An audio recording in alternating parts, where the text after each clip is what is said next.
El Código da Vinci fue un bestseller durante más de 2 años. Es cierto que la novela presenta una visión poco ortodoxa de la historia de la Iglesia, pero esa era la intención de su autor, Dan Brown.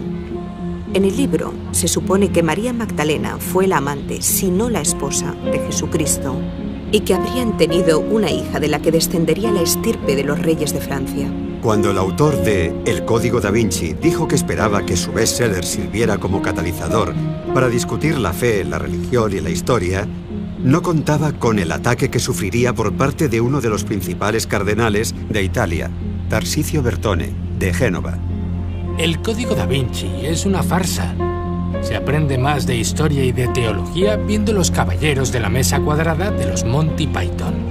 Lo que ha atraído a los lectores de El Código da Vinci es su tema central, que Dan Brown define como un hecho: la existencia de una misteriosa sociedad europea conocida como el Priorato de Sion, que lleva siglos guardando un secreto de enorme trascendencia, que Jesucristo se casó con María Magdalena y que su descendencia vive en Francia. No es de extrañar que haya desatado la ira de muchos cristianos y del propio Vaticano, mientras otros se preguntan si hay algo de verdad en todo esto.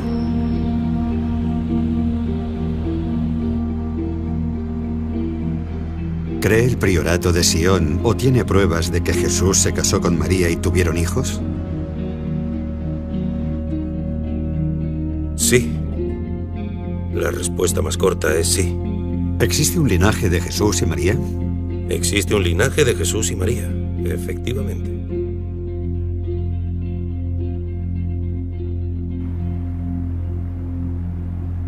Hace 3 años decidí investigar lo que muchos consideran el mayor secreto de todos los tiempos: la verdad sobre el auténtico Jesús de Nazaret y su relación con María Magdalena. Yo no soy arqueólogo ni historiador, solo soy un director de cine fascinado por las enormes implicaciones de esta historia. Y me planteo las mismas preguntas que mucha gente sobre el Jesús de la fe versus el Jesús de la historia. Según el Vaticano, la idea de un matrimonio con descendencia es descabellada. Pero llevo toda la vida investigando historias que muchos consideraban inciertas o imposibles de resolver, y esta no era distinta. Simplemente las probabilidades eran mayores.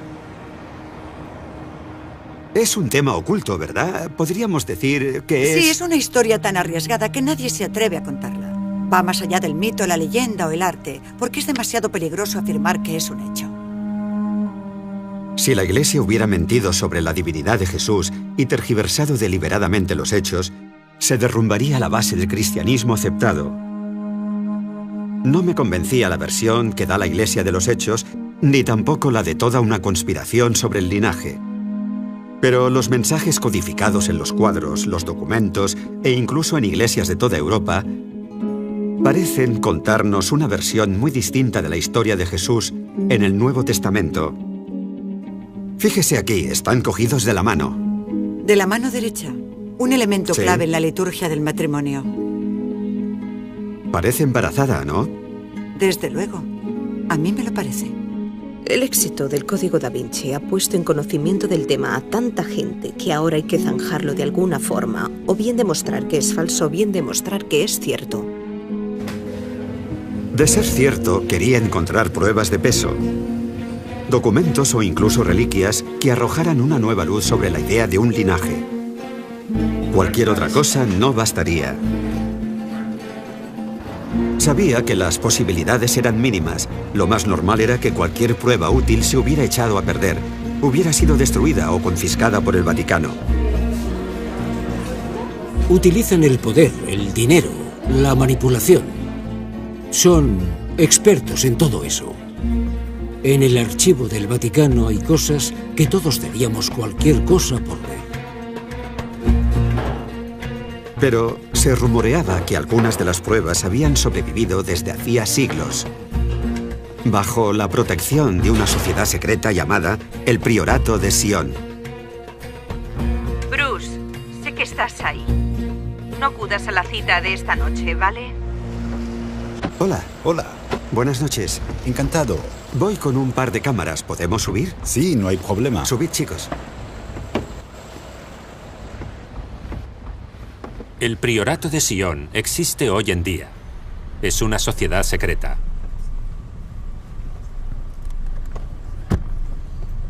Pero ¿y si hubieran falsificado esas pruebas, ese supuesto cuerpo de Jesús o pruebas del matrimonio entre María y él? Eso sí que generaría polémica de verdad.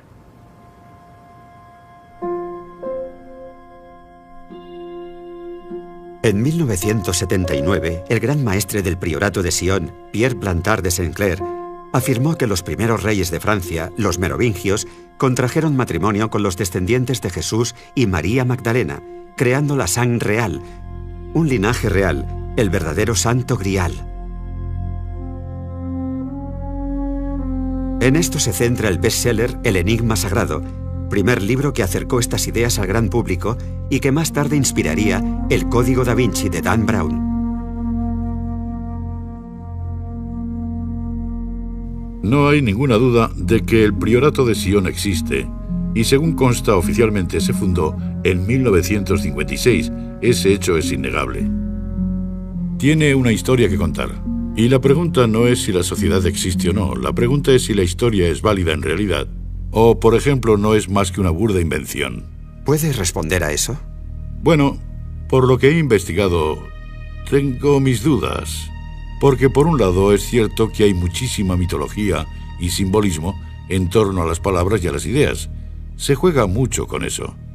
Pero por otro, hay un plano general que engloba toda la historia.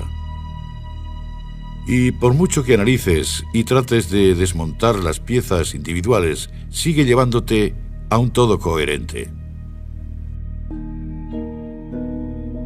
El pasado turbulento de Plantard llevó a mucha gente a interpretar su versión como una fantasía personal. Pero yo no estaba tan seguro. Si su misión era poner en conocimiento público la idea del linaje, con un poco de ayuda de Dan Brown, su logro habría superado con creces sus expectativas. El peligro que supone el linaje para la Iglesia es que un matrimonio con hijos desmentiría la idea de divinidad de Jesús y 2000 años de doctrina cristiana.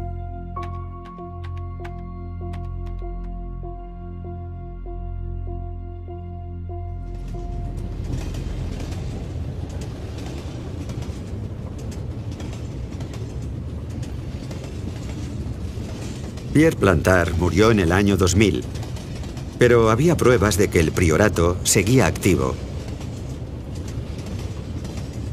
Mi primer contacto era un hombre de París que, al parecer, continuaba su trabajo.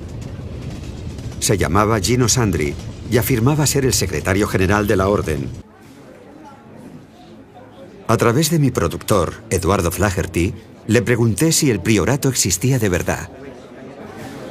La sociedad existe, pero el Priorato de Sion tiene muchas estructuras. Desde que en 1956 se decidió convertirla en una organización pública, hay un mensaje que han querido dirigir a un grupo muy concreto. Tenéis ciertas cosas. Sabemos que tenéis esas cosas y nosotros tenemos otras. ¿Documentos? Entre otras cosas. ¿Cuáles son esos secretos que guardan? Pues no puedo contestar a esa pregunta, no puedo contestarle. Es un tema peligroso. Existen dos organizaciones, el Priorato de Sion y la Iglesia Católica, el Opus Dei. Los buenos y los malos.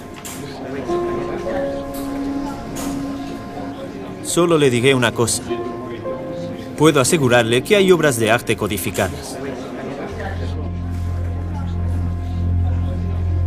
Pero para entenderlas, hay que saber descifrar el código.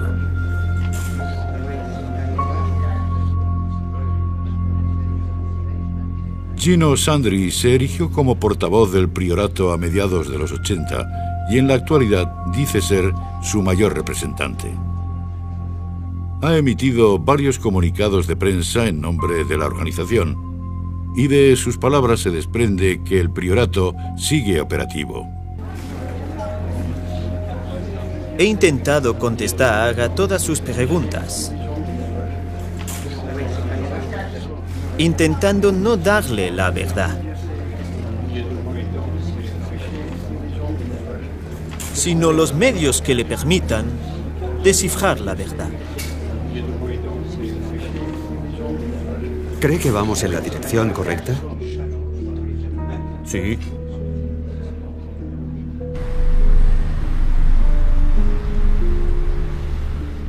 Al final de la entrevista, con las cámaras ya apagadas, un hombre que estaba al fondo del café se acercó.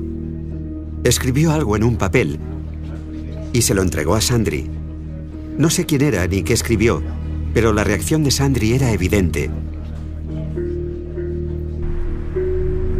¿Estás en peligro, Gino? ¿Crees que estás en peligro?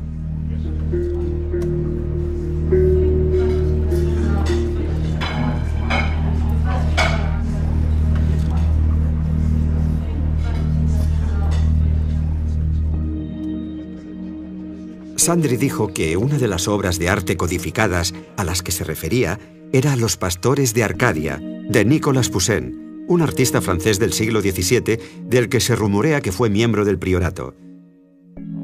Retrata a un grupo de pastores estudiando una lápida en un campo, y uno de ellos señala una inscripción en latín: Et in Arcadia ego. Es un anagrama, también en latín. Voy a consultar mi agenda. Cuando transpones las letras, obtienes et ego in arca Dei y actúo en nombre del sepulcro de Dios. ¿Hay algún juego implícito? Oh, por supuesto que hay un juego implícito. Hay un juego que atrajo muchísimo al autor del Código da Vinci, Dan Brown, al que le encantan los rompecabezas. Pero, ¿quién está jugando? ¿Con qué objetivo? Tim me aseguró que el linaje existe y que él mismo ha conocido a algunos de sus miembros. Estuve unos 8 o 9 años investigando la historia y buscando formas de corroborarla. Y llegamos a la conclusión de que, aunque no puede demostrarse con certeza, su afirmación de que son descendientes de Jerusalén sí puede afirmarse por las pruebas y también documentos acumulados durante casi 8 siglos, que esa gente ha preservado la historia de que Jesús no vino al mundo para morir en la cruz y redimirnos del pecado, sino para revelar un camino espiritual de iniciación hacia el conocimiento sagrado o gnosis. Esta tradición se acepta en Francia desde hace muchos siglos. Entonces, ¿hay un linaje? Sí, sin ninguna duda.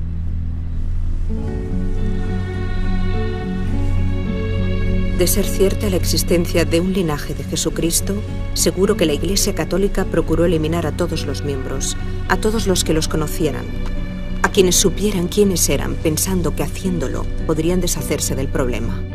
Intentaron deliberadamente evitar que la gente se hiciera eco de versiones alternativas de la vida de Jesús. Fui al archivo de París para ver qué más podía averiguar del priorato de Sion. En la sala de reprografía encontré un documento llamado Le Serpent Rouge, la serpiente roja. Me dijeron que podía contener una referencia codificada al linaje, a través de temas históricos. Se hablaba de la reina del reino perdido, enterrada en el subsuelo, en un nuevo templo de Salomón, llamada Magdalena. Parecía referirse a la tumba de María Magdalena. Y en un giro extraño y siniestro, los 3 supuestos autores del documento aparecieron muertos en cuestión de 24 horas, unas semanas después de que apareciera en la biblioteca. ¿Los asesinaron por revelar los secretos? Y en ese caso, ¿quién fue?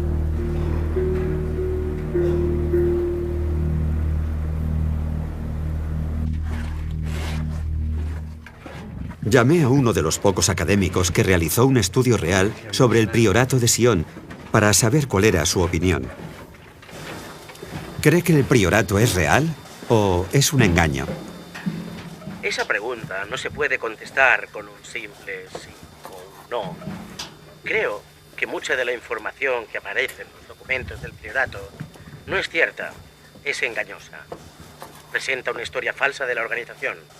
Pero la pregunta ¿es todo un engaño? Algunas de las afirmaciones de los documentos del priorato están contrastadas.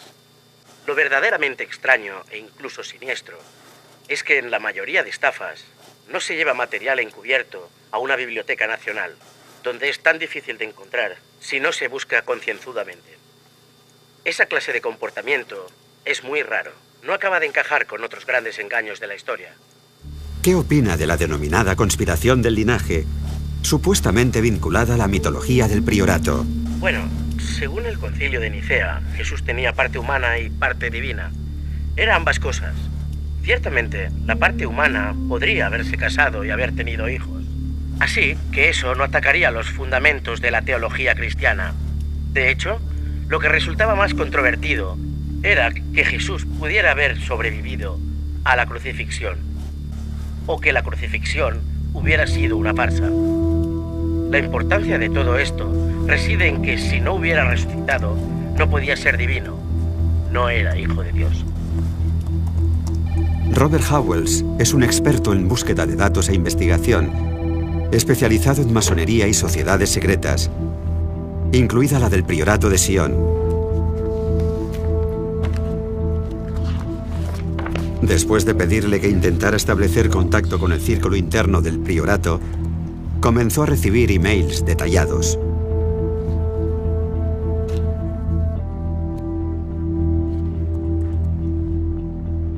Lo que parece que están haciendo es preparar el terreno para el público general. Es como si fueran haciendo públicas ciertas ideas que requieren un lento proceso de aceptación. Porque si hace 30 años, por ejemplo, hubieran hablado de un supuesto cuerpo de Jesús, la noticia habría generado mucha angustia, habría trastornado a mucha gente, algo totalmente innecesario.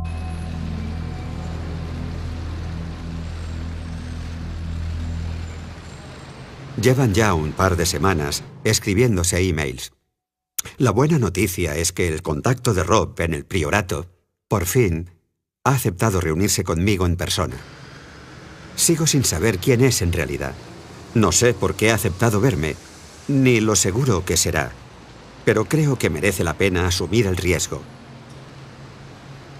Si el contacto de Rob pertenece al círculo interno del priorato, será la primera vez en 30 años que se graba a alguien de esa importancia. Podría ser un éxito.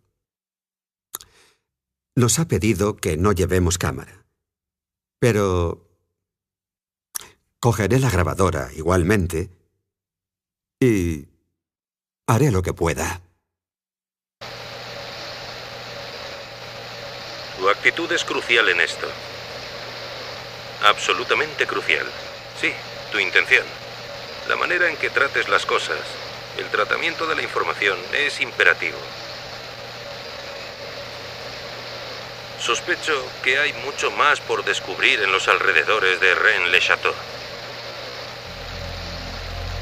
Podría darse la situación de que alguien encontrara algo, como esa tumba, o incluso unas pequeñas catacumbas, y descubriera algo de un impacto global.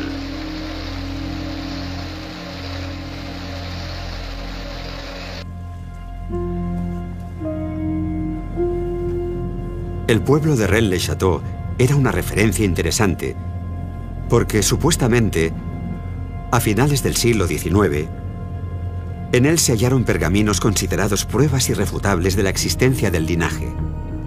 Pero según fuentes de esa época, el Vaticano no tardó en movilizarse para eliminar el hallazgo, pagando al sacerdote que los encontró, y nunca se volvieron a ver.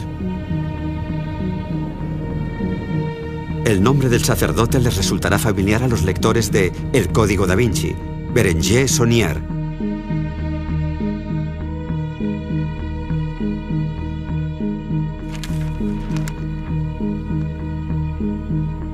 Rob me había reenviado 100 emails de su contacto en el priorato. Sus afirmaciones y datos eran fascinantes, pero ¿era verdad algo de aquello? ¿Cree que es miembro del priorato de Sion? Sin ninguna duda es miembro del priorato de Sion. He visto pruebas suficientes. Hemos tenido muchas conversaciones. El material que me ha facilitado no solo demuestra que es una fuente fiable y que está muy metido en la organización, también manifiestan que el priorato tiene un enorme flujo de información interna sobre el misterio de Rennes-le-Château.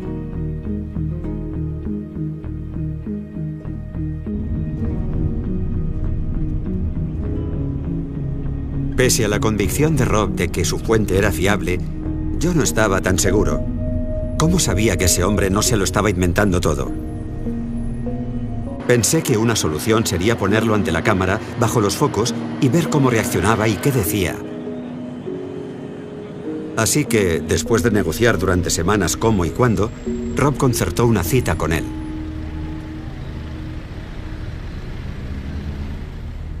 ¿Cuál cree que es la misión del priorato?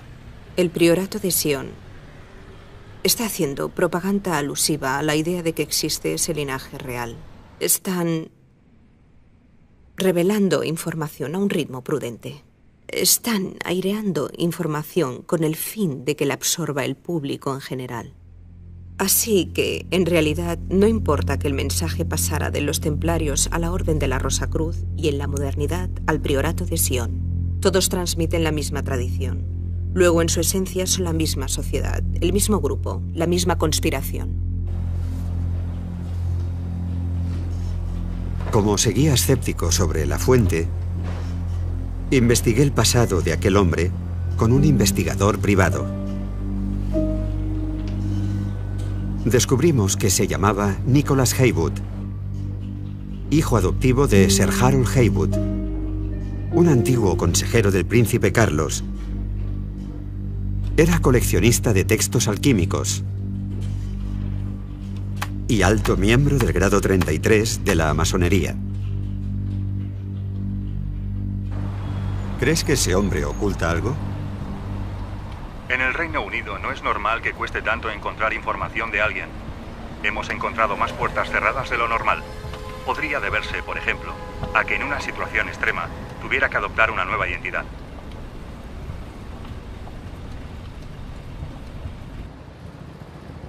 ¿Es usted miembro del priorato de Sion? Tengo amigos en el priorato de Sion. Yo hablo en su nombre. En realidad, Sion no es una organización secreta. No elige cómo opera. Simplemente no puede operar públicamente. Existe mucho miedo en muchos aspectos. No buscamos publicidad, pero agradecemos que se presente la gente adecuada con la mentalidad y la intención apropiadas. Y por eso estoy aquí. ¿Cree el priorato de Sion, o tiene pruebas, de que Jesús se casó con María y tuvieron hijos? Sí. Sí, la respuesta más corta, sí. ¿Existe un linaje de Jesús y María? Existe un linaje de Jesús y María, efectivamente, sí. ¿Existen pruebas dentro del priorato? ¿Existen pruebas? Existen al margen pruebas. de lo que pone en la sí, Biblia, al margen de todo Talmud eso, existen pruebas, sin ninguna duda. Pero el soporte probatorio básico es...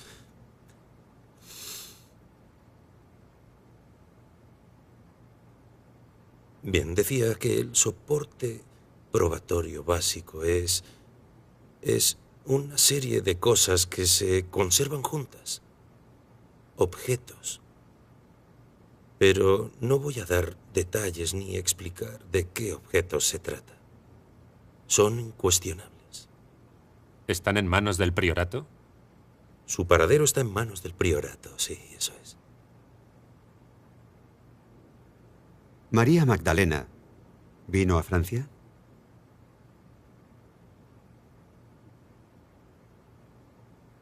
El conjunto de pruebas apunta a eso de forma rotunda, es cierto, sí. ¿Está en Francia? Sí. Lo que me han dicho es que las pruebas están en la zona de Rennes-le-Château. Se trata de un cuerpo probatorio, y creo que se refieren a un cuerpo de forma literal. Y por eso recriminan lo que ellos llaman la gran mentira. La historia no es como se le ha enseñado a la gente, ni como la enseña el Vaticano. En realidad, Jesús estaba casado, tuvo hijos, y María Magdalena fue su esposa. Afirman tener un cuerpo, y si ese cuerpo se muestra, será una prueba irrefutable.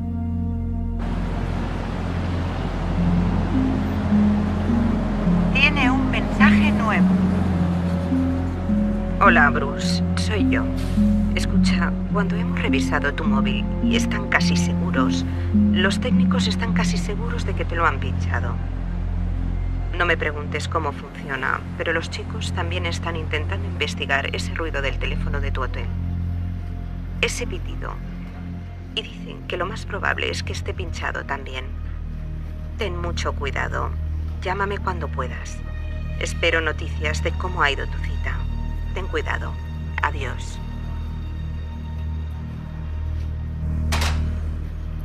¿Cree que hay un movimiento para impedir que hablen más claramente con gente como nosotros? Sí. Hay quien se alegra y hay quien no. ¿Y cree que esa gente estaría preparada para dar un paso extremo con tal de impedirlo?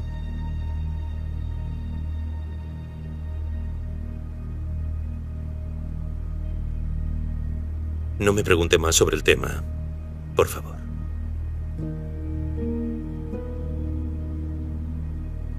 Este último año se han producido 3 muertes de miembros de Sion. Todas ellas son sospechosas, y todas ellas por causas idénticas. ¿Cuáles? Hemorragia cerebral o derrame. En el marco de la sociedad secreta, el entorno masónico, una hemorragia cerebral es, por ejemplo... ¿Indicativa del uso de cierto veneno? Sí, así es.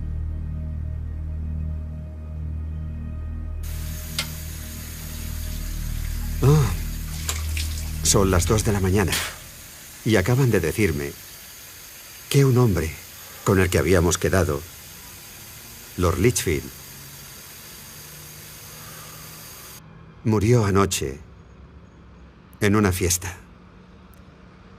Al parecer por una hemorragia cerebral. Iba a enseñarnos documentos relacionados con el priorato y todo este misterio. No sé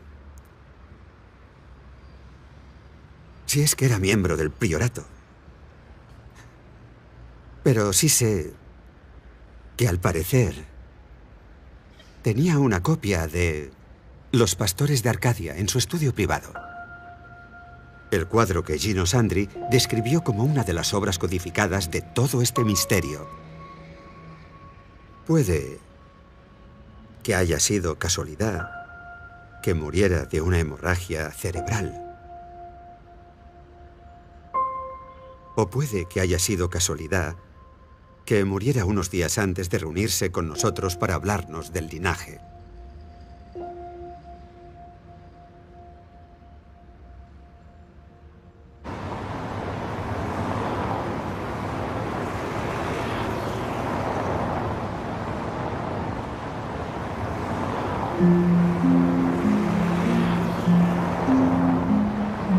Si estaban asesinando a miembros del priorato para impedir que revelaran información, era posible que también intentaran detenerme a mí. Contacté con un miembro de una importante logia masónica de París para averiguar qué sabía sobre el priorato y el linaje. Aceptó hablar conmigo con la condición de que no revelara su identidad.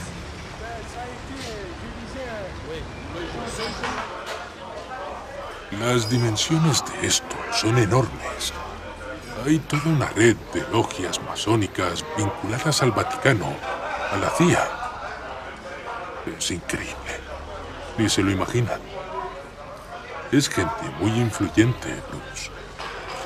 Son capaces de todo con tal de proteger sus secretos. Mataron a Roberto Calvi en Londres porque iba a hacerlo todo público. Es real. La idea del linaje es real.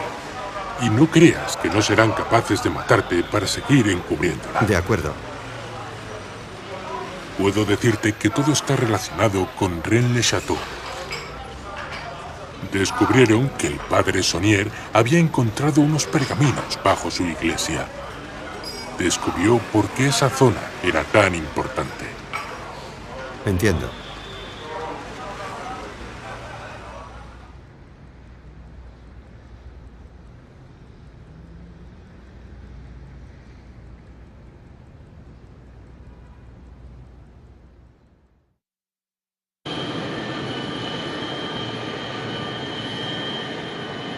Es obvio que hay algo importante enterrado en la zona de Rennes-le-Château.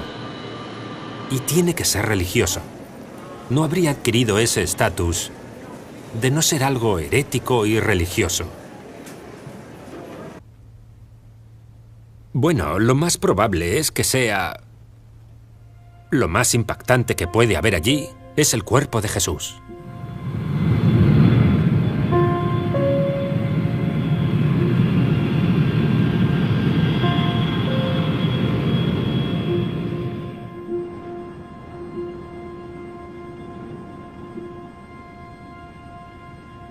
Es aquí. ¿Aquí?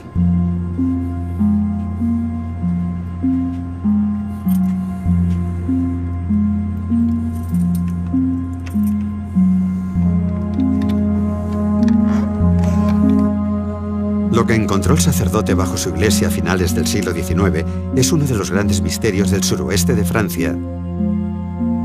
Ah, ya entiendo. ¿Sí, entiende? Sí. Los rumores apuntan a que encontró pruebas rotundas del linaje. Puede que incluso las tumbas de Jesús y María Magdalena. Y nadie más las ha visto. Alain Feral, un artista y escritor local, tenía las llaves de la iglesia y accedió a enseñarme el punto en el que hizo su descubrimiento el sacerdote. Me contó que durante las obras de reforma de la iglesia, Saunier descubrió una escalera que descendía a la cripta, escondida tras una puerta falsa de su armario. Sígame, por favor, es aquí dentro.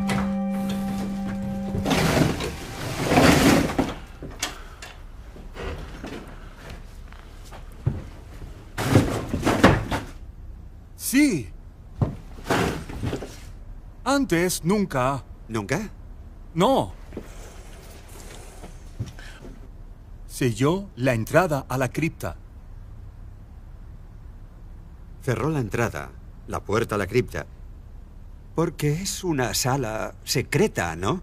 A salle secrète. Sí.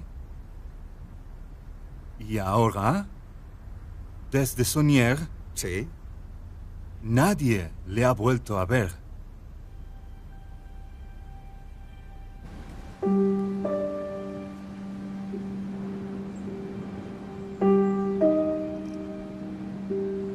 Fui a ver al alcalde de Rennes-le-Château para ver si era posible excavar el suelo para acceder a esa sala secreta.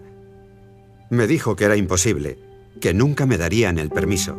Él ya quiso hacer la excavación hace años, pero el gobierno francés no se lo permitió. Al parecer, sus solicitudes para el permiso continúan en trámites. Era gente poderosa, dijo, que no quería que esta historia se expusiera más. A ver si me puede entender.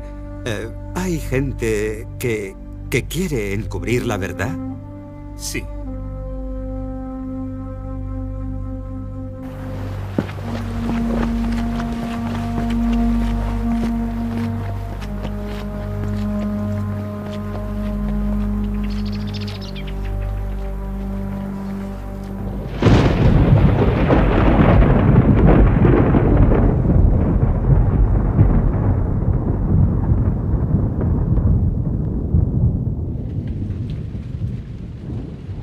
Bueno, creo que el sacerdote, sin duda, descubrió una tumba o tumbas, o bien bajo la iglesia, o bien a través de una entrada bajo la iglesia.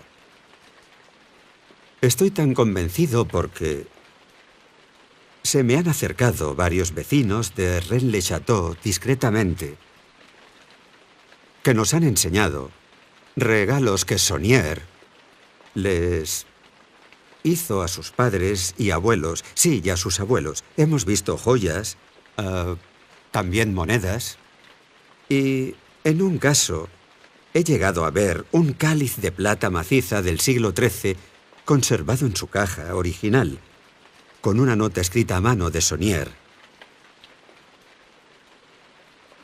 Son objetos de un valor considerable para estar en manos de un sacerdote de pueblo. Así que, sí, encontró un tesoro, probablemente en una tumba. La gran pregunta es, ¿qué más había? Cuando el libro El Enigma Sagrado salió a la luz en 1982, los tres autores recibieron una carta de un reverendo de Inglaterra que básicamente les confirmaba que existe un tesoro en Rennes-le-Château, pero que no se trataba simplemente de cálices, monedas y alhajas. Existen papeles. El padre Saunier encontró papeles que aportan pruebas irrefutables de que Jesús seguía vivo en el año 45 después de Cristo.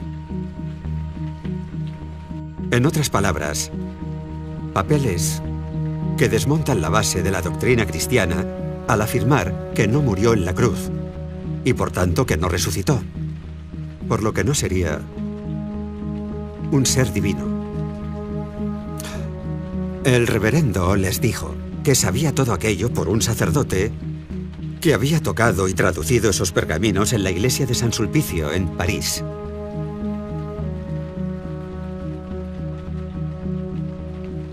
Al parecer acabaron en manos del Vaticano y no se han vuelto a ver. Es posible que Saunier dejara alguna pista sobre el contenido de los pergaminos en la iglesia, porque la estación 14 suele representar el cuerpo de Cristo llevado a su tumba por sus discípulos. Pero en la iglesia de Rennes-le-Château, alguien había pintado una luna en la esquina izquierda de la escena que la sitúa en la noche. Y va en contra de la ley judía tocar un cuerpo sin vida durante la noche. Así que podría interpretarse que no están tocando un cuerpo sin vida porque Jesús seguía vivo. Al margen de todo, es una hipótesis fascinante. Si la sitúas en el marco de la carta que recibieron los autores del Enigma Sagrado, en la que se afirmaba que Saunier había hallado pergaminos que probaban de forma irrefutable que Jesús no había muerto, no es tan descabellado decir que esa luna fuera un mensaje sutil que dejó el sacerdote para que sobreviviera a él y nos inspirara todas estas preguntas unos 100 años después.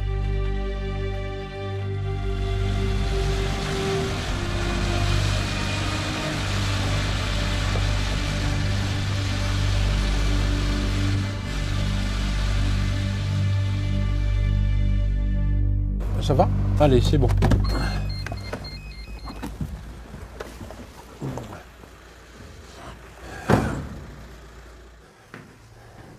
Recibí la llamada de un vecino que se enteró de mi investigación y me dijo que tenía algunos de esos pergaminos que el sacerdote encontró bajo la iglesia.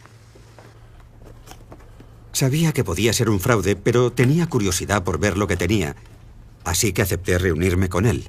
¿Son realmente tan antiguos? Son los pergaminos encontrados en Rennes-le-Château y que han conservado los sacerdotes a lo largo de los siglos para transmitir el gran secreto. Era el secreto de la región, el secreto de los cátaros y también el secreto de la propia iglesia. Según los pergaminos, el secreto era que Jesucristo no había muerto en la cruz. Había huido de Jerusalén hasta el sur de Francia con María Magdalena y sus hijos. Aparentemente, solo contenían pasajes de la Biblia en latín, pero utilizando este código para descifrarlo, aparecía un nuevo texto secreto. ¿Estás seguro de que es auténtico? Estoy totalmente convencido. Más que eso, estos papeles son incuestionables, sí. ¿Y de qué época datan estos documentos? Los más antiguos datan de la Revolución Francesa. ¿Son la clave de un mapa? Sí. Es un mapa simbólico, sin duda. Sí, es un mapa simbólico. ¿Acaso María Magdalena está enterrada en algún punto de este mapa? Sí, por supuesto. Y Jesucristo también.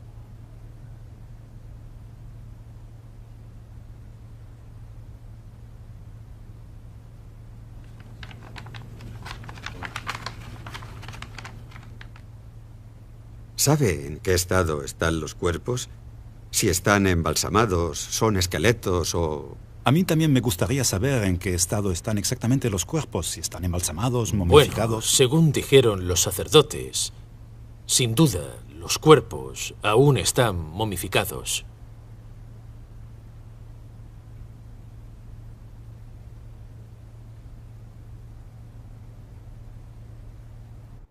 Creo que me están llevando a pensar que tienen el cuerpo de María Magdalena.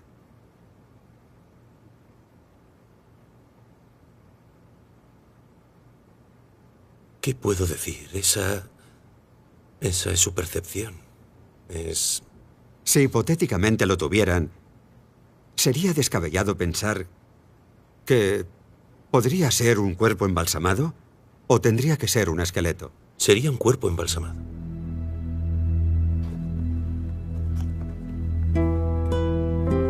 Los pergaminos revelaban que los cuerpos embalsamados de María Magdalena, de Jesús y de sus hijos fueron enterrados en un templo subterráneo cerca de Rennes-le-Château.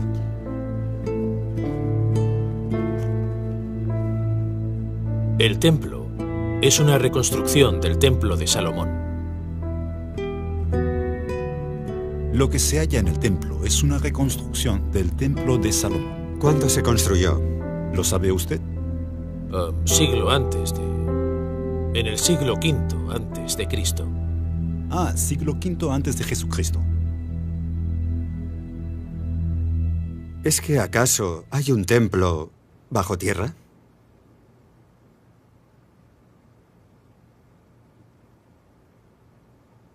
Sí, es cierto. Actualmente tiene un acceso abierto.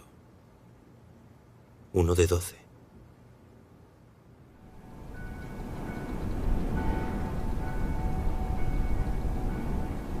¿También es una necrópolis? Algo así. No me gusta ese término, pero sí. Pero... ¿hay gente importante enterrada en él?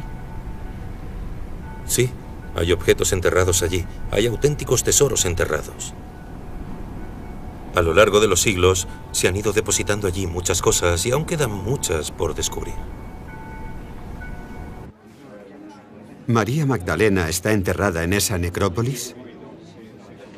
Sí, según se afirma en los documentos que tenemos aquí y en todas las vidrieras de la iglesia. Sí, está allí. Si ese templo está allí de verdad, será el lugar de las pruebas. Allí se encuentra el cuerpo probatorio. ¿El cuerpo de María? Ya sea el cuerpo de María, el cuerpo de Jesús, la cabeza de Juan el Bautista, allí es donde está.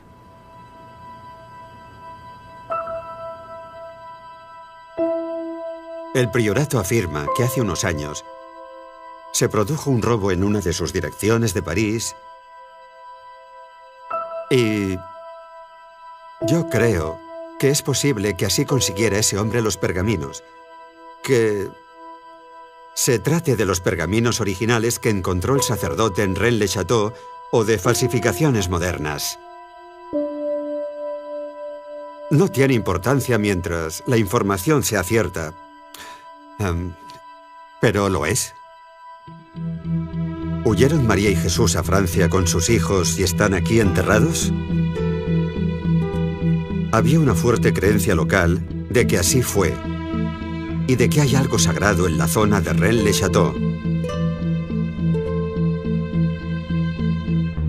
Pero nadie ha encontrado nunca nada.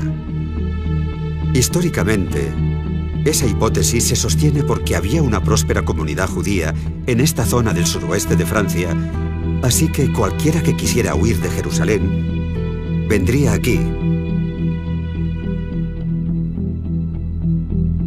Así que es posible que María, con o sin sus hijos, puede que con Jesús o con su cuerpo, viniera a Francia y se quedara. Por lo que estarían enterrados aquí en algún sitio. ¿Pero dónde? Mi productor en Los Ángeles ha descubierto una pista interesante. Una página web llamada Die Tumban.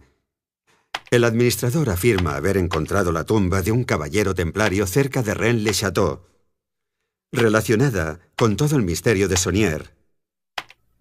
En la página pueden verse fotos de la tumba y parece haber un cuerpo bajo un sudario con la cruz roja de los templarios estampada. Y hay cofres y otros objetos en la tumba. En mi opinión, parece un set de rodaje. Lo encuentro demasiado perfecto para ser cierto. Soy muy escéptico, pero merece la pena comprobarlo. Y René ha concertado una cita mañana por la noche. En el pueblo de al lado veremos qué tiene el hombre de la tumba.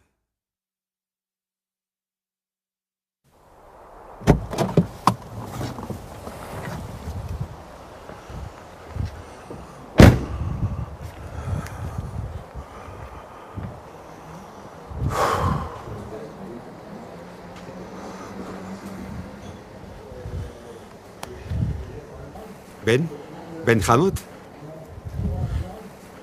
El hombre con el que había quedado dijo llamarse Ben Hamot. Un anagrama de Tumban. Está en el puente. Voy a por Se él. le conoce por ser muy cuidadoso con su seguridad, tanto que aunque pidió reunirse conmigo en este bar, envió a su hermano por él.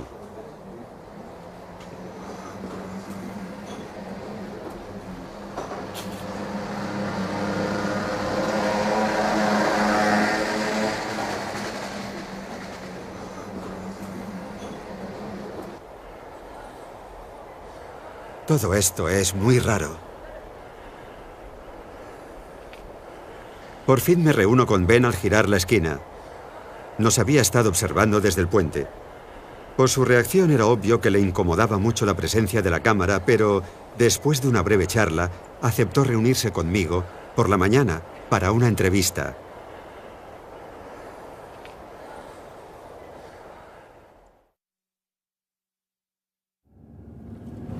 Creo que vamos bien.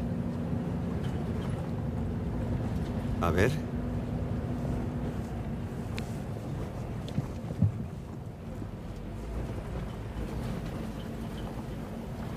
Debe de ser él.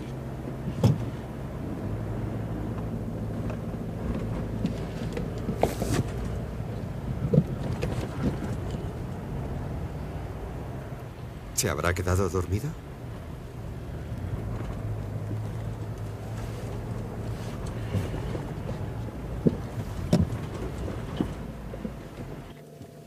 Ya veremos.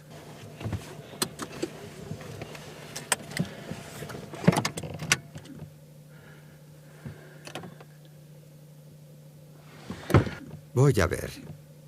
A ver qué pasa.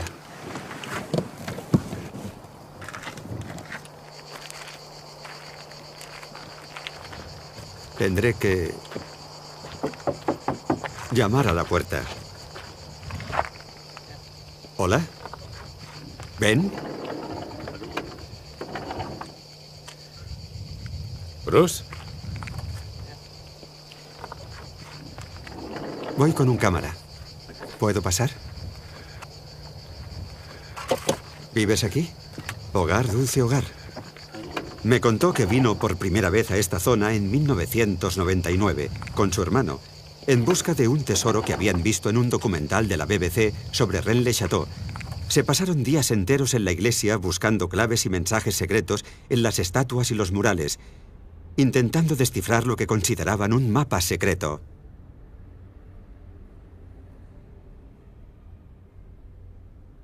Un metro con 8 centímetros. Al final, después de muchos intentos y errores, descubrieron 4 puntos geográficos cercanos representados en la iglesia y que confluían exactamente en una cueva, en una montaña local. Había un pasaje hasta el fondo de la cueva.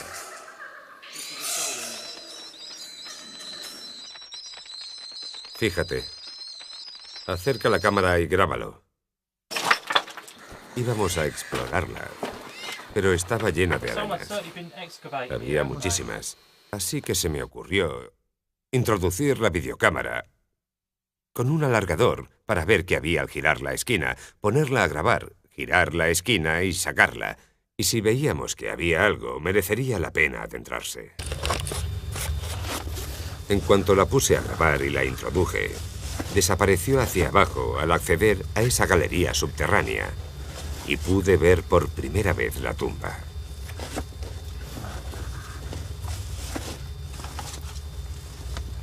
Después de un rato, enfoqué una linterna hacia abajo. ¿Le diste algo de luz? Sí. ¿Qué crees que hay allí? ¿Qué crees o quién crees que hay allí? No lo sé. Parece el enterramiento de un templario. Obviamente, no lo sabremos hasta que entremos, pero... ¿Pero es real? Pero es real, sí. Sin forma de acceder a la tumba y temeroso de revelar su paradero a nadie, Ben deliberó su descubrimiento unos días antes de volver a Rennes-le-Château.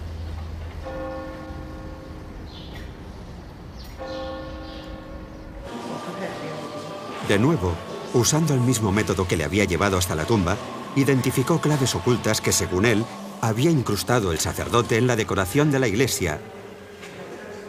Un mapa secreto que podía sobreponerse al paisaje local.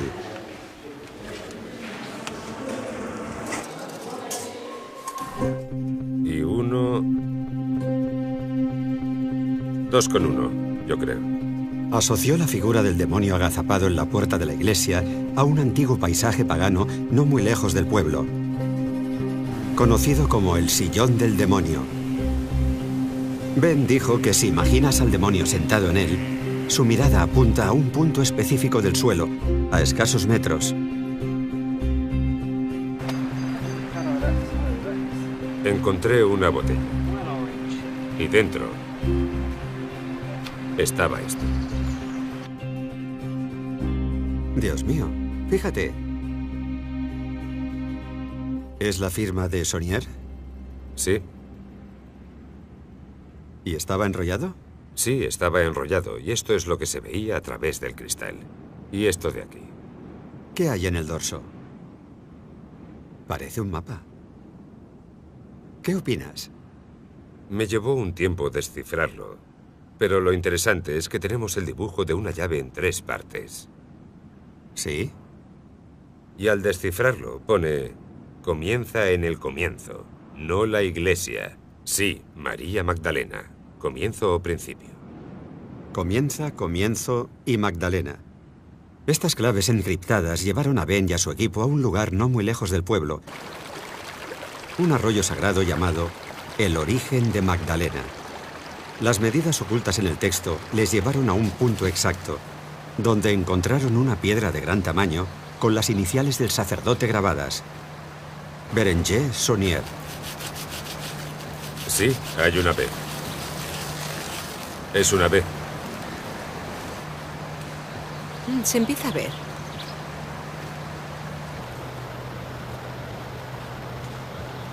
Una B y una S. Sí. Seguimos el arroyo, dentro de un radio marcado.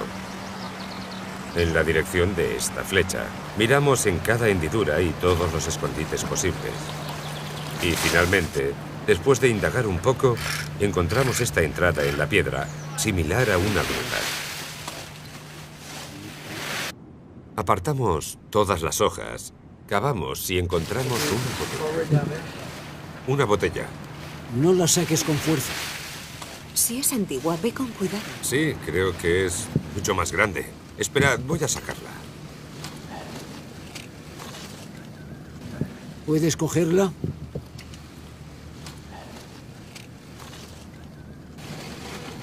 Tiene el cuello mucho más ancho. Ve con cuidado, no te hagas daño.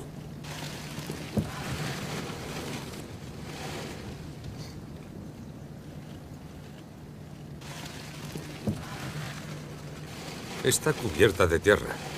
Espero que no haya entrado. Sí, está sellada con cera roja. Se ve claramente, ¿no? Parece que el sello se ha desgastado con los años. Y también tiene su firma. En el interior de la segunda botella, encontramos un papel plagado de texto por ambas caras y con lo que parecía la firma del sacerdote Berenger Saunier.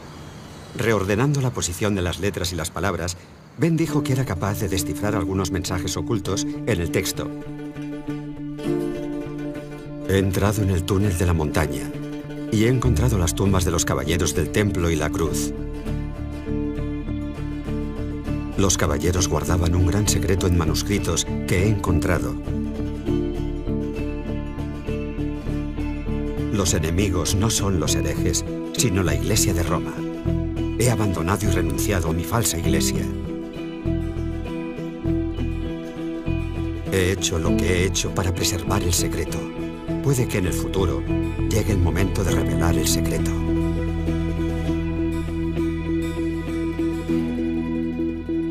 ¿Qué es lo que sientes después de haber encontrado la segunda? Es algo difícil describirlo. No sé cómo describirlo. Es fuerte, no lo sé. Es totalmente increíble. Parecerá un tópico, pero te produce escalofríos.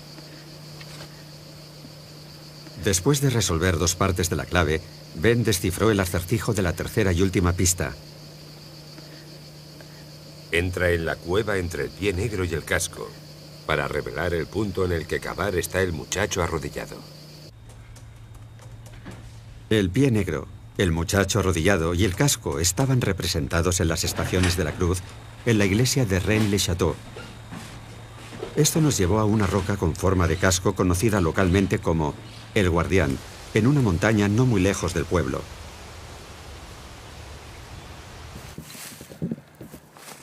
A los pies de la roca, Ben encontró una pequeña gruta de forma triangular, como la representada en la iglesia, en la que encontramos otra roca grabada que señalaba a un gran canto rodado.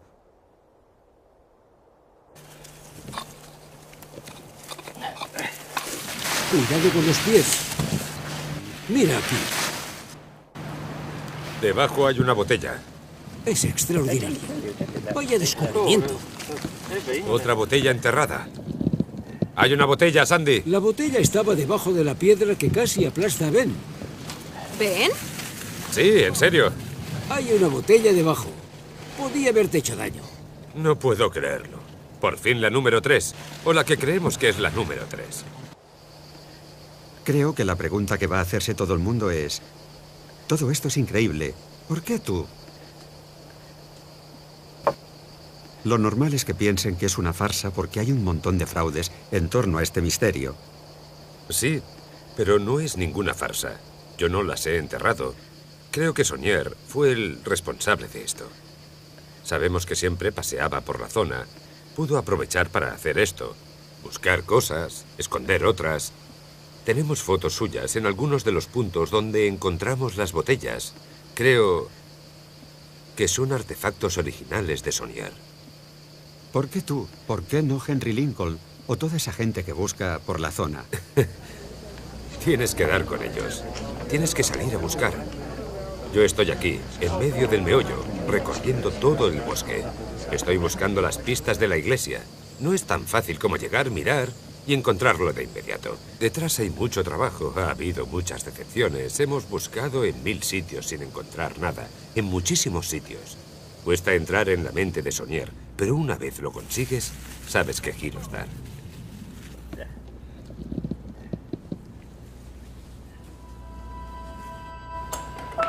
No lo fuerces demasiado. Ten cuidado, has forzado el papel, lo has arrugado. No, voy a romper el corcho. Cuidado. Así creo que romperás el papel. No De lo la hagas, otra forma, por favor, lo no lo sacarás hagas. también. No hay que romper la botella. No. ¿Puedo abrirlo y ver qué hay dentro? Sí. No puedo creerlo.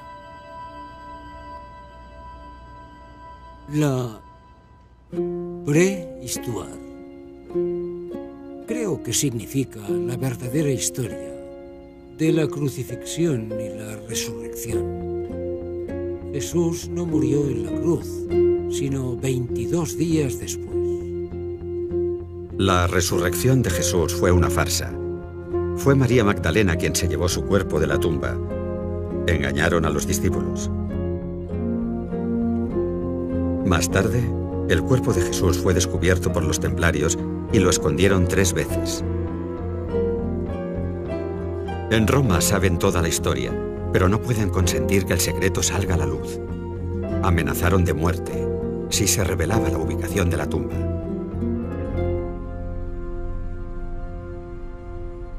Ah, ¿sí? Después de varias semanas trabajando juntos, Ben me llamó preocupado.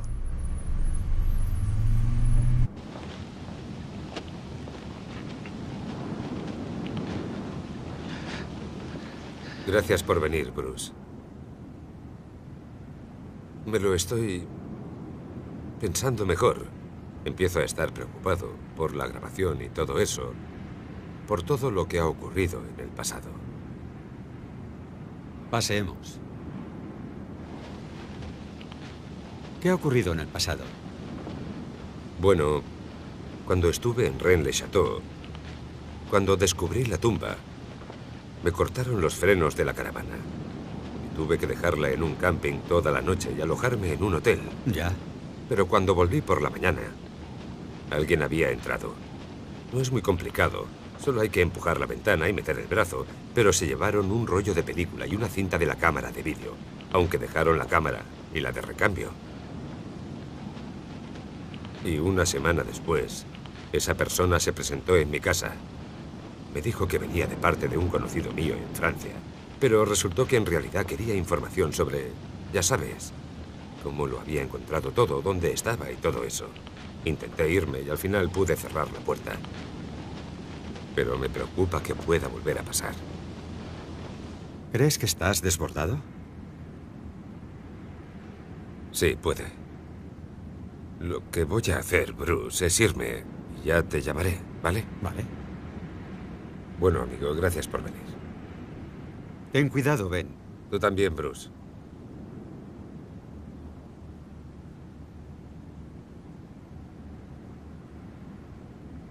Creí que iba a decirme que iba a llevarme a la tumba.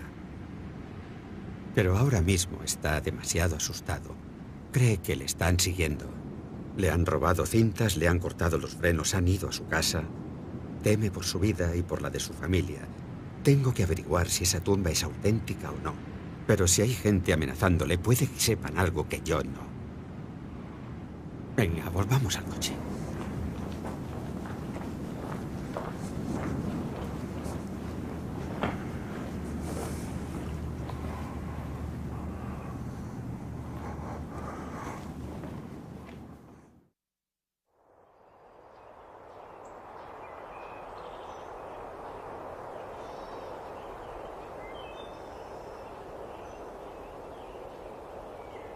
Aunque seguía preocupado por las amenazas, al final regresamos a la zona.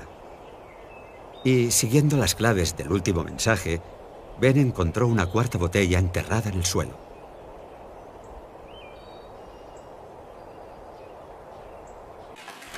A ver.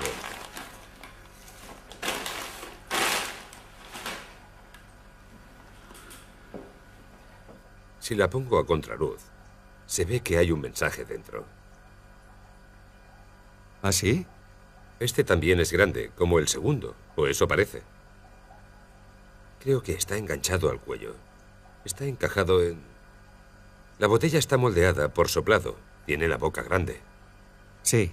Voy a limpiarla primero. Le quitaré el polvo y la pondré bajo el grifo.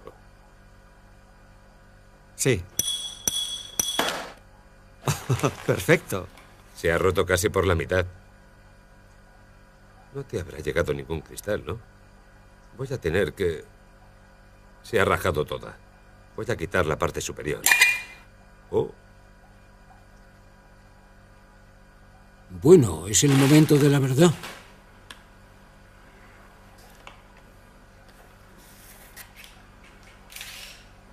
Eso es. Quitemos esto del medio.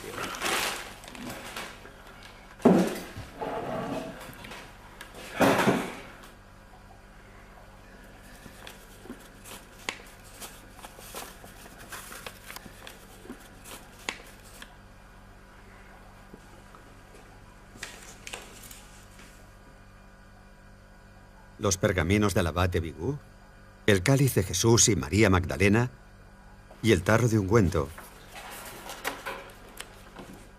Básicamente, apunta a que estas tres cosas están aquí, dentro de esta caja, ¿no?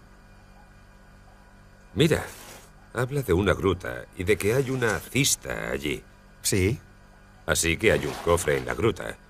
Y si te fijas, hay una J y una M. Pero podría ser una especie de T, una T invertida.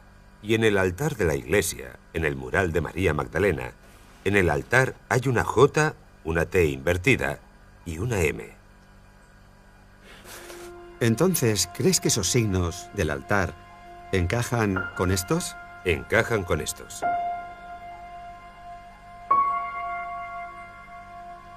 ¿Ella se encuentra en un sitio distinguido? Sí. ¿Estaba Saunier intentando indicarnos, intentando darnos una ubicación concreta? Sí. ¿De qué? De una entrada. Tuvimos que cruzar el valle desde Rennes-le-Château y ascender a la llamada Cueva de la Magdalena. Y cuando llegamos, comprobamos que la entrada vista desde dentro encaja casi a la perfección con la forma de la cueva de nuestra pista. Bill Kersey, un amigo de Ben, tanteó el terreno. ¿Es ahí, Bill? Y encontró un punto en el que le parecía que había algo grande enterrado. Y allí se puso a cavar Ben. ¿Tú qué crees, Bruce? ¿Crees que hay alguien enterrado aquí? No.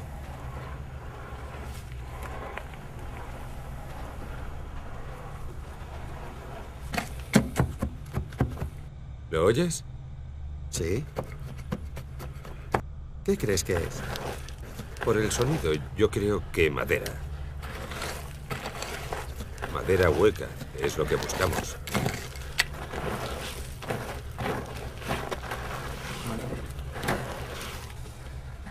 ¿Puedes acercarme la linterna? No veo bien. Es madera. Sí. Golpéala. ¿De qué tamaño es? ¿Es grande? Sí, creo que es una caja. Sí, ya sale. Creo que acabo de levantar la tapa. No puede estar cerrada. Vale, espera. Lo que estás haciendo es arrancar la tapa. Fíjate, hay... Oh, sí. Así está entrando tierra. Si empujas, se abre al moverla. Vale. Acércala hacia aquí.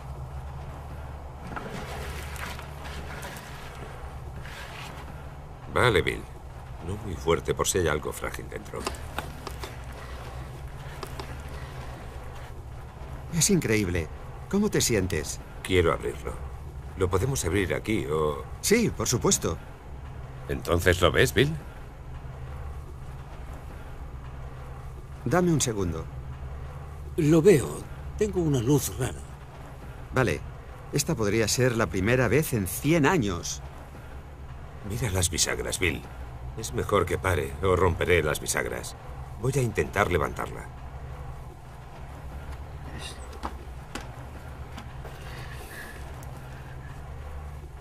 Dios mío. Increíble. Dios mío. Esta es la clave de...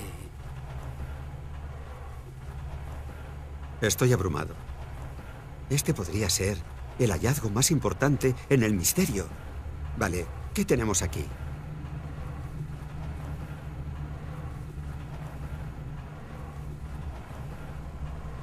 ¿Qué tenemos aquí? Oh. Quiero coger el cáliz. Si es el cáliz de Jesús... Cuidado. No voy a soltarlo, se confundirá con una piedra. Vale. Tiene un poco de moho. ¿De qué está hecho? De cerámica. Cerámica. Tiene un canto partido. Y hay un pergamino. No lo abráis hasta que volvamos. Y las monedas. Sí. Tenemos que volver. Sí. Es antiguo. Sí. Y esto parece el tarro de ungüento. No sé qué decir. No hay palabras. ¿Cómo te sientes? Aún no puedo creerlo. No me parece posible.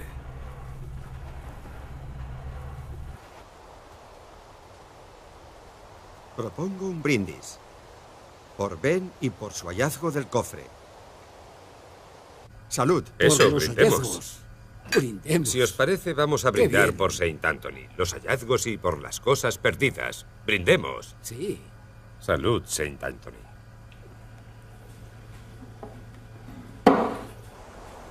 ¿Qué hacemos ahora? El plan ahora... El otro extremo. Romper el otro extremo y sacarlo. No. Prueba a sacarlo sin romper. Voy a intentar abrirlo. Despacio. Parece interesante.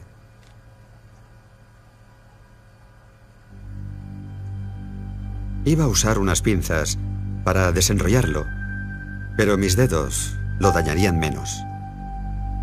Dentro del vial había un pequeño pergamino enrollado. Contenía un plano hecho a mano de la iglesia de Rennes-le-Château y había una flecha apuntando a una regalis crypta, una cripta real. En algún momento ha debido haber un cuerpo muy importante ahí abajo. Y, en vista de las leyendas que dicen que está enterrada en esta zona, puede que las dos M's se refieran a María Magdalena. Y de ser así, Saunier la habría encontrado y habría enterrado varias reliquias suyas en un cofre en el bosque, incluido el tarro de perfume que utilizó para ungir los pies de Jesús.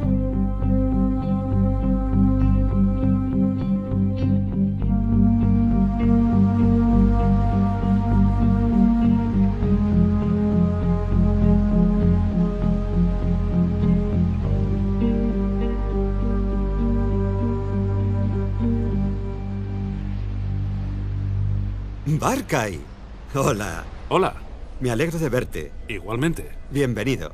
¿Cómo estás? Bien, ¿qué tal el vuelo? Todo perfecto. De lujo. Volvimos a Londres para reunirnos con el arqueólogo israelí Gabriel Barkay, uno de los mayores expertos del mundo en reliquias antiguas de Jerusalén, que aceptó analizar el contenido del cofre.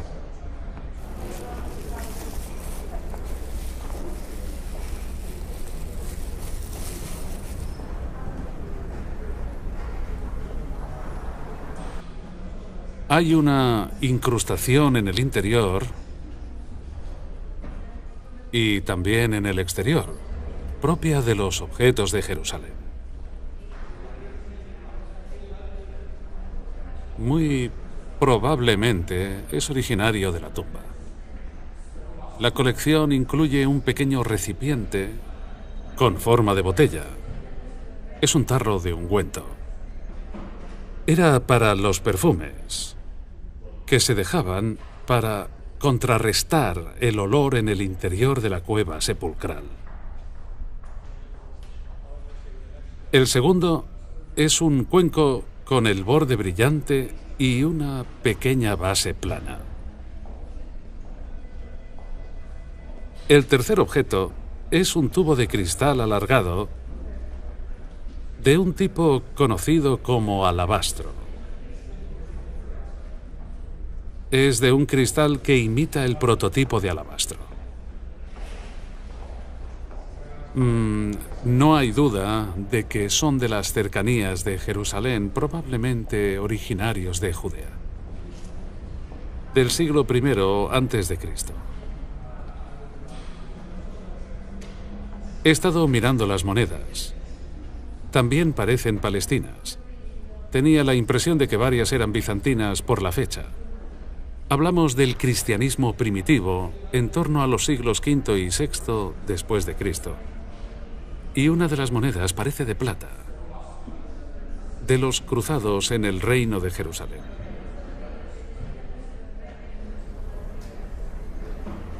Esta es una pieza importante. Es una de las monedas de los procuradores romanos. En una cara se puede ver el sello de Jerusalén. Es uno de los procuradores romanos en una palma de Judea. Y en la otra cara la rama de palma. ¿De qué fecha es? Del siglo I. ¿Después de Cristo? Sí. Sí. Es muy interesante. Me alegro mucho de haberlo visto con mis propios ojos. Me alegro mucho. En mi opinión, podrían haberlo comprado en la época moderna, en el mercado de antigüedades, en cualquier punto del Israel actual y haberlo traído a Europa. Otra posibilidad es que se encontrara en el pasado, no sabemos cómo, y se transportara a Europa. Y es posible, no podríamos descartar que estos artefactos fueran desenterrados por templarios en Palestina o incluso en el monte del templo y llegaran hasta Europa.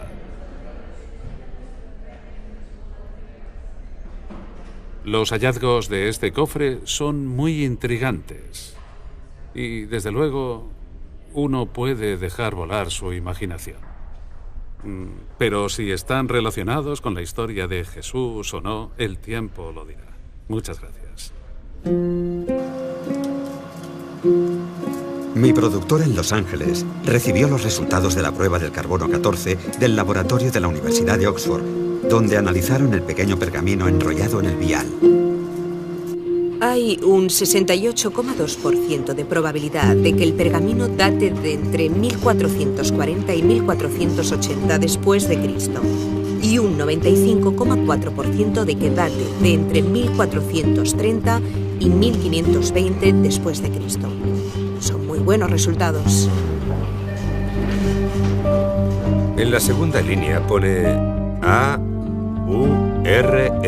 Ben había conseguido traducir el texto del extremo izquierdo del pergamino. Ponía: aquí comienza tu búsqueda de la tumba secreta y del tesoro que he guardado. Y al producirse el hallazgo, te convertirás en su guardián.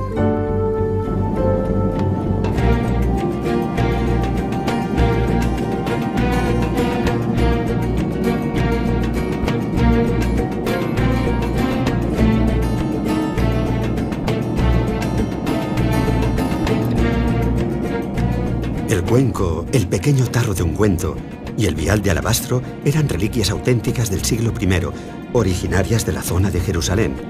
Eso era lo que sabíamos. Pero ¿cómo acabaron en ese cofre en Francia? ¿Era posible que ese sacerdote las encontrara en la tumba de María Magdalena? ¿Por eso era el cuadro Los Pastores de Arcadia tan importante para el priorato? ¿Por qué simbolizaba su verdadera tumba en la zona?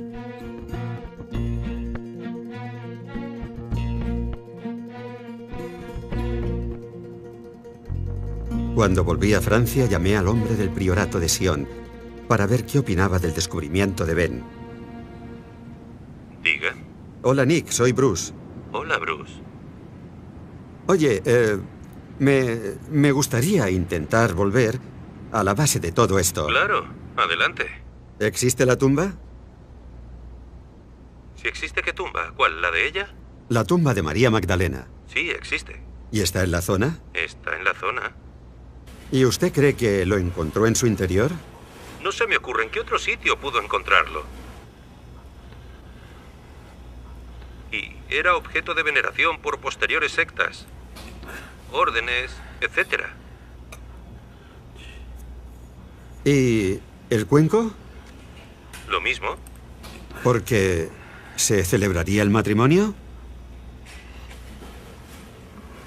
Desde luego. ¿Y los veneraban porque son un símbolo del linaje y del matrimonio?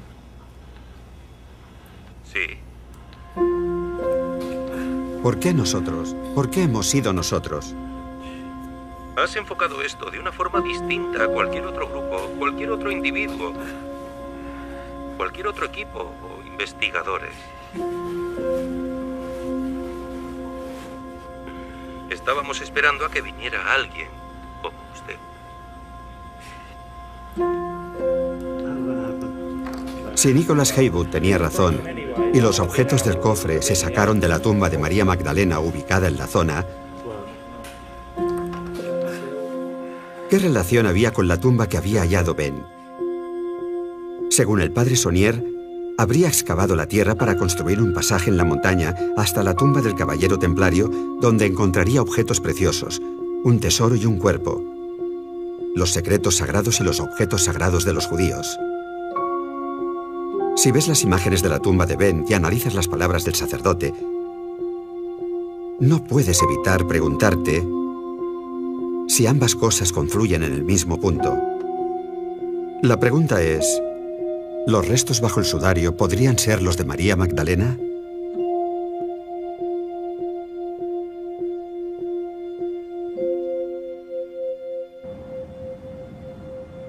Sí. Bien, gracias por la advertencia. Sí, te llamo luego. Adiós. ¿Qué pasa? Bueno. Era Pat. Es un compañero alemán. Me ayuda mucho por aquí. Es un fanático de la historia del pueblo. Conoció a un chico en el foro alemán que dijo saber dónde estaba mi tumba. Sabía lo que había dentro y pensaba venir a Rennes y después quería ir a Jerusalén. Pero en Jerusalén fue capturado. Dispararon a su hijo ante sus ojos y después a él. Joder. Pero dijo que sabía dónde estaba mi tumba. ¿Le dispararon por eso?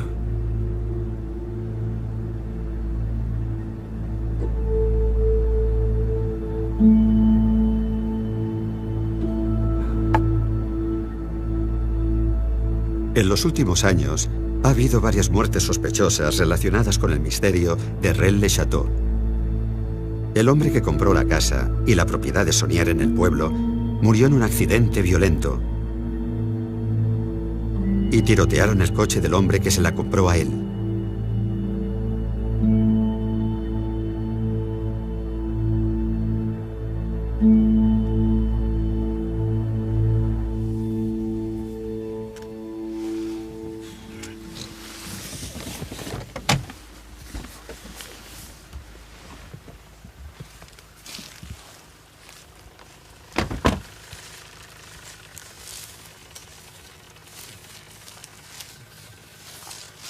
Ben decidió volver a la tumba esa noche para intentar ver qué o quién había allí abajo utilizando una cámara remota.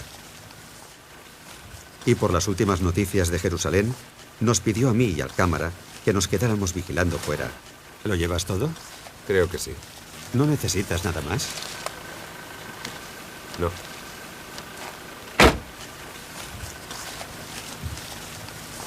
¿Cuánto crees que tardarás? Bueno.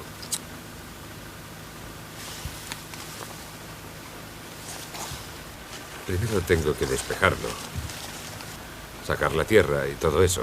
Supongo que un par de horas. Puede que un poco más. Vale. Esperadme aquí. Así podré encontrarlos. Estamos en medio de la nada, ¿no? Qué bien.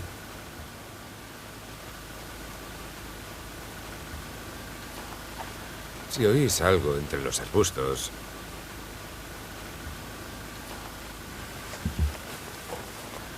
seguramente será un jabalí. Bueno, me voy ya.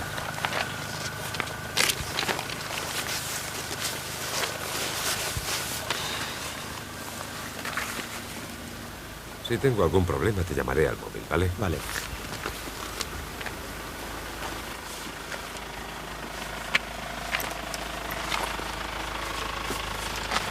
Aarón, nos quedamos aquí. Aarón, deja que se vaya. Nosotros nos quedamos aquí. Hasta dentro de un par de horas.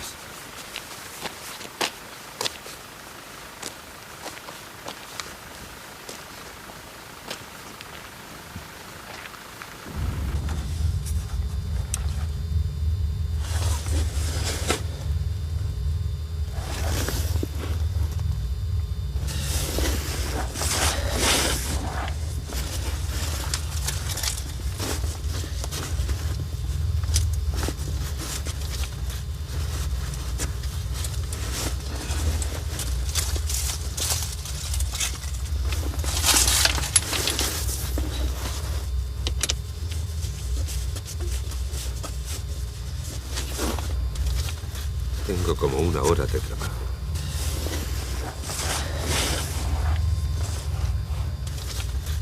Voy a apagar la cámara un rato. Vacío el túnel y en cuanto vea la entrada volveré a grabar.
Creo que ya está. ¿Esa es la cruz? Hay muchas piedras. Lo distingo. Hay muchas piedras.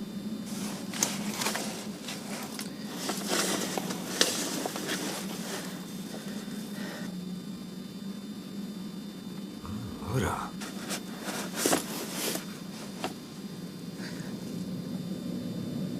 Puedo ver oro.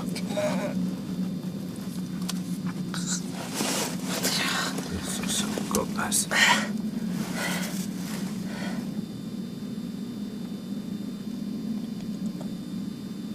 Vamos a ver. A ver si puedo levantarlo.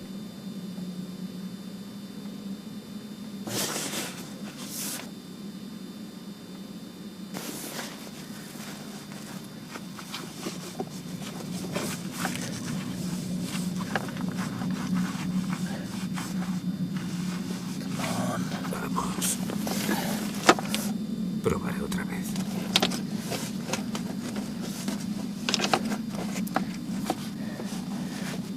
Estoy intentando levantar la tela.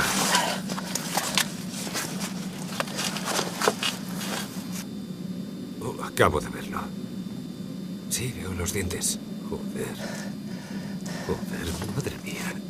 Madre mía, qué miedo. Eso es la boca, los ojos y la nariz. Madre mía, qué miedo. Es horrible. Está sobre una especie de plataforma.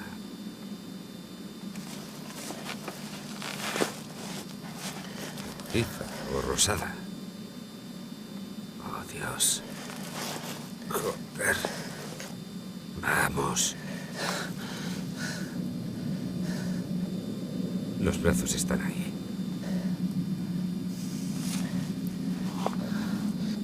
Parece parcialmente momificada. Yo diría que aún tiene restos de piel.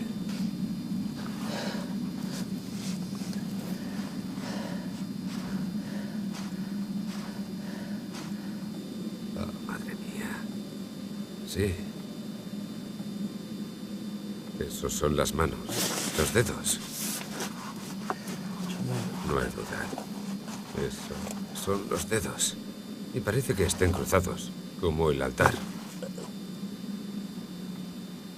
María Magdalena. Podría ser María Magdalena. Joder, sí, eso es. Los otros dedos son distintos. Están entrelazados. Dios. No hay duda de que son dedos. Joder.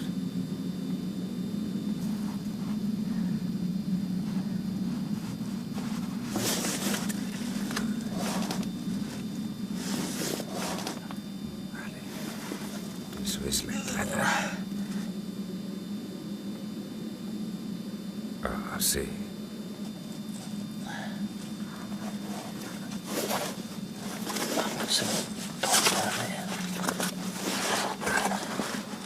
Eso es una especie de viga de madera.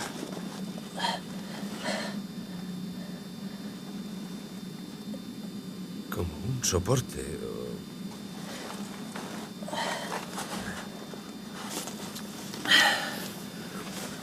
Bueno, ya está. Gracias por todo.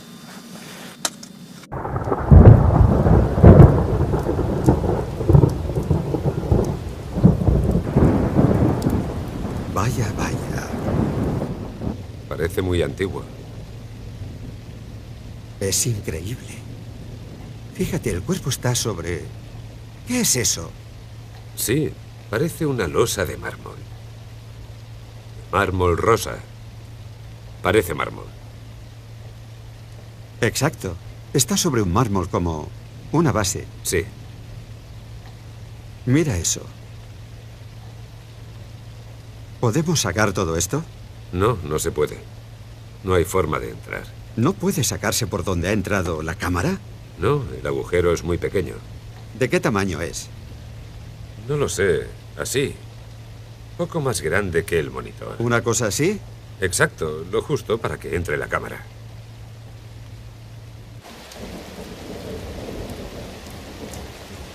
La grabación es increíble. Impresionante. Bueno, a mí me lo parece. Hay un cuerpo que está bajo el sudario. Es demasiado difícil de falsificar. Sí, puedes introducir las reliquias y podrías incluso conseguir un cuerpo que estuviera momificado. Pero ¿quién va a introducir esa enorme placa de mármol ahí? Esa tumba está en medio de la nada. Esta es mi opinión.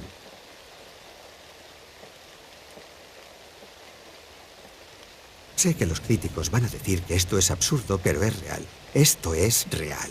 Existe. Está allí. ¿Nos están guiando? Creo que les han guiado desde el día en que iniciaron este proyecto. La revelación es gradual. ¿Es esa la herramienta de determinado círculo? ¿Ir revelando dosis de información? ¿Nosotros somos los únicos o se está diseminando en otros...? En este momento ustedes son los únicos. Servirá para el ADN. Sí. Mira el tamaño de ese. Sí. ¿Lo estás viendo, Aarón? Sí, parece grisáceo en algunos puntos. Este es bastante grande. Hemos podido coger algunos cabellos del cráneo para las pruebas de ADN en la Universidad Lakehead, en Ontario, Canadá.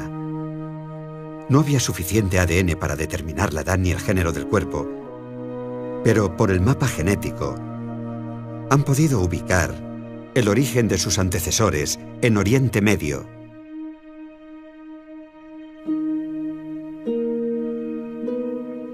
¿Quién crees que es?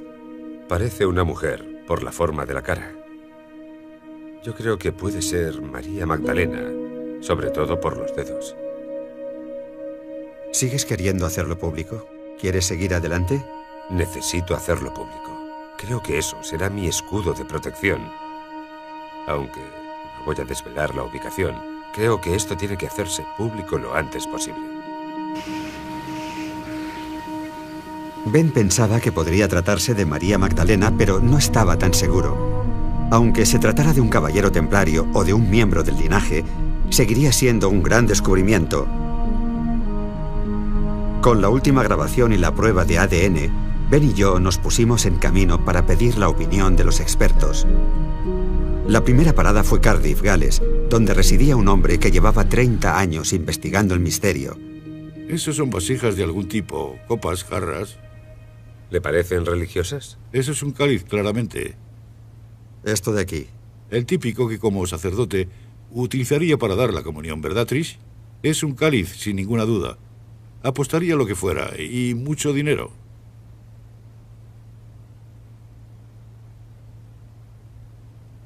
El reverendo Lionel Fanthorpe es un sacerdote anglicano fascinado por la historia del linaje y sus implicaciones. Sabía que en cuanto lo viera, me diría si la historia era creíble o no. Es una grabación increíble.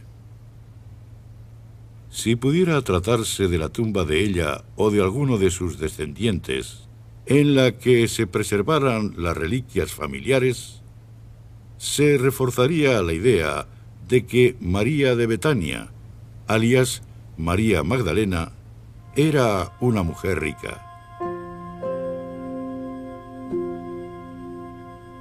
Yo diría que es muy significativo. En mi opinión, como investigador de Rennes desde hace 30 años, podría ser uno de los hallazgos más importantes y relevantes de la historia.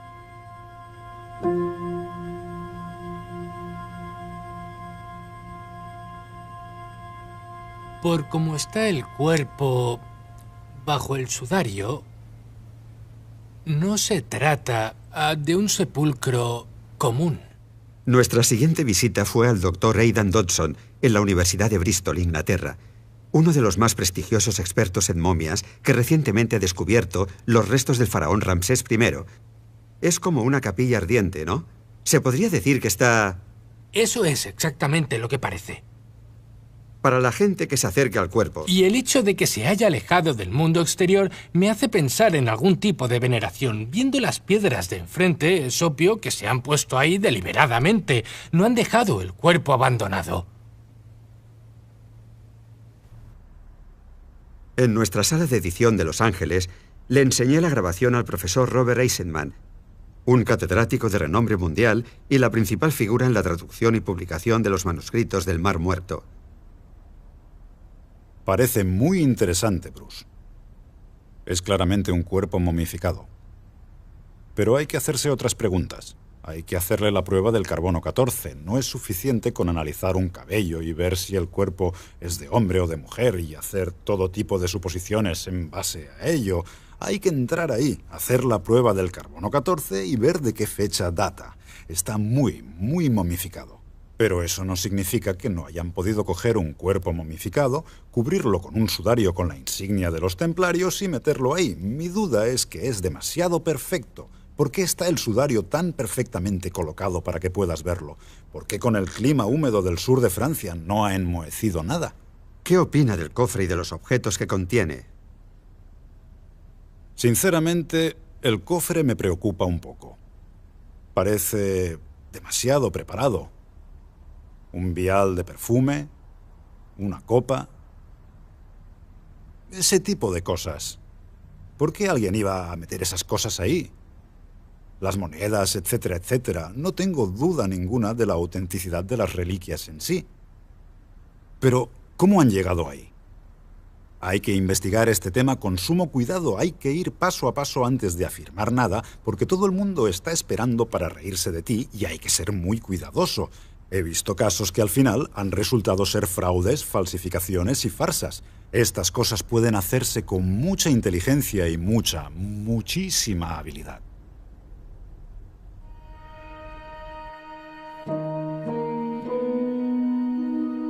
Sabía que el mundo académico iba a mostrarse muy escéptico con los hallazgos de Ben. No iba a gustarles nuestra sospecha de que María Magdalena estaba bajo ese sudario. y era obvio que iban a descalificar su arqueología de aficionado. Pero no puedo evitar pensar que es injusto. Los museos de todo el mundo están llenos de reliquias encontradas por aventureros como Ben Hammond, que se guiaron por su intuición y desenterraron sus hallazgos valiéndose únicamente de manos. ¿Por qué hay que tener un doctorado para encontrar algo relevante? Los guardianes de esos muros siempre intentarán defender su status quo. Tiene dos opciones. Pueden aceptar esto, con todas sus implicaciones, o decir que no hay suficientes pruebas y conservar sus trincheras. Pero en ese caso, se distanciarán aún más de la gente. ¿Alguna vez alguien le ha llamado mala cristiana y cómo reaccionaría a eso? La gente. Me apena pensar que la gente crea que mi intención es atacar a la Iglesia cuando en realidad les estoy brindando un presente. Solo tienen que aceptarlo. El regalo de reunir el masculino y el femenino desde el corazón de la historia. Una vez pregunté a un grupo, ¿y si este hubiera sido nuestro modelo en el cristianismo? Y una mujer de nacionalidad polaca movió la cabeza y dijo, no se habría producido el Holocausto. Si hubiéramos tenido este modelo, nuestra historia habría sido totalmente distinta. Esta historia podría suponer la renovación del cristianismo. ¿Y si el segundo advenimiento fuera nuestra visión renovada de quién fue Jesús en realidad? Ahora podemos verlo de la mano de su pareja, como en esta vidriera.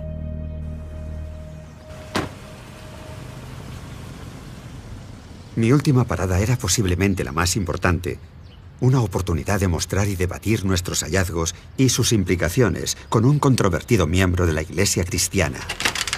¿Señor Spawn? Sí, señor. Bruce Burgess. Encantado, Bruce. Voy con un cámara. ¿Puede pasar? Ningún problema. Gracias.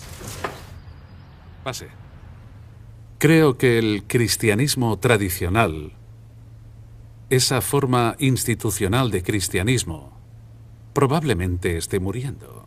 Y empiezo a pensar que dejarlo morir no es tan mala idea, porque las manifestaciones del cristianismo tradicional no son muy inspiradoras. Bendecimos la esclavitud en nombre de las Escrituras. Bendecimos el antisemitismo en nombre de las Escrituras. Consentimos que Hitler matara a 6 millones de judíos. Y también renegamos de la mujer y renegamos de los homosexuales y hemos renegado de las personas zurdas. Hemos renegado de los enfermos mentales y también hemos renegado de los divorcios. La Iglesia ha oprimido a muchísima gente en este mundo. ¿Cómo encaja eso con el retrato de Jesús según el cuarto Evangelio, en el que se afirma que Jesús había venido para que tengamos vida, vida en abundancia?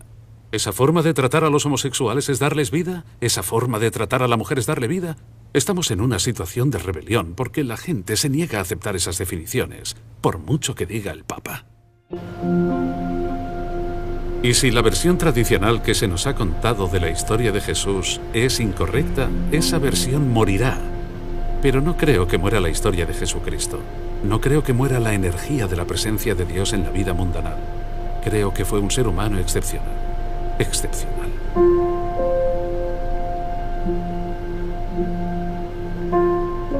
Ha sido un viaje increíble. Y creo que todos nuestros hallazgos son solo el principio. Pero estoy convencido de que Jesús y María Magdalena estaban casados. También creo que tuvieron hijos. Y pienso que María y los niños huyeron al sur de Francia, donde estoy convencido de que están enterrados. La copa y el tarro son reliquias auténticas de Jerusalén del siglo I.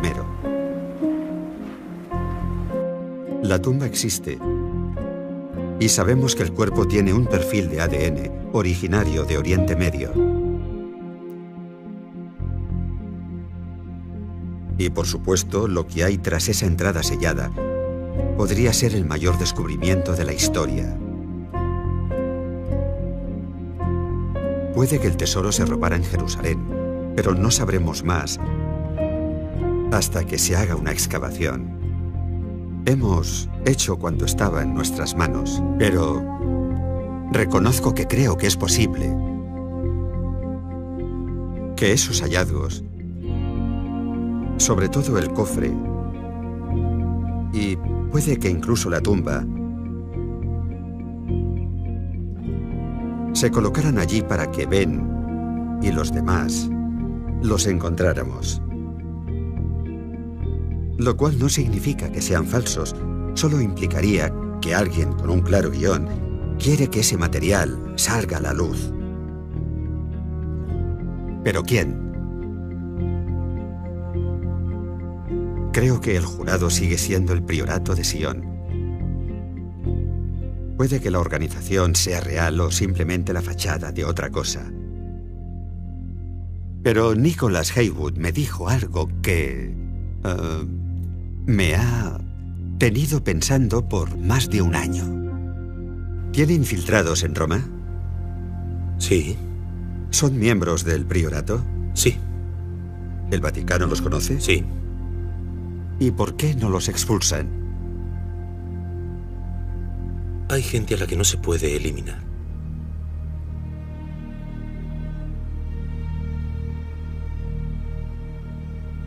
¿Se puede creer y mantener la doctrina y ser miembro del Priorato de Sion? Se puede aparentar creer y mantener la doctrina y ser miembro del Priorato de Sion. Supongo que no puedo concertar una entrevista con una de esas personas. Bueno, ¿no lo ha pedido? ¿Puede concertar una entrevista? Haré lo que pueda.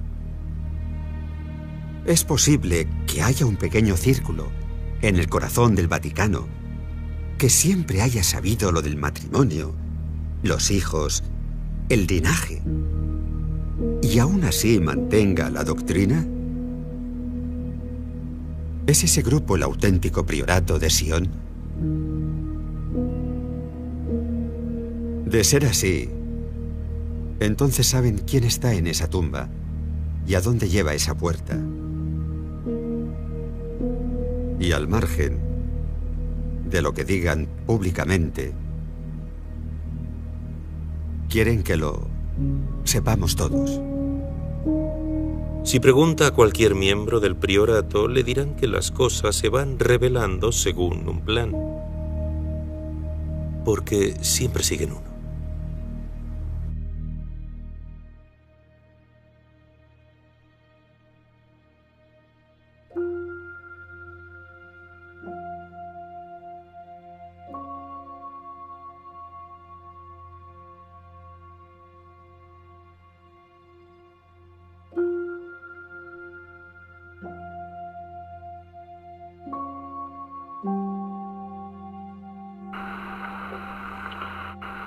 Me gustaría sugerirle, y digamos que solo estoy pensando en voz alta, que hay un poder real detrás de esto. Digamos que el verdadero Priorato de Sion es, en realidad, el grupo evolucionado de la Iglesia Católica de Roma. Son ellos los que dirigen esta historia. Siempre ha habido personas como yo en las altas esferas de la Iglesia de Roma. Tu verdad es tu peor enemiga. Sí. El hecho de que Jesús tuviera hijos, de que no se produjera su resurrección. Sí, la verdad es distinta. Pero no hay razón para revelar la verdad hasta que la gente esté preparada. A veces la gente prefiere convivir con la mentira que con la verdad. La Iglesia, simple y llanamente, la Iglesia Católica es el Priorato de Sion.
creo que Jesús estaba casado con María Magdalena. No sé si tuvieron hijos, pero...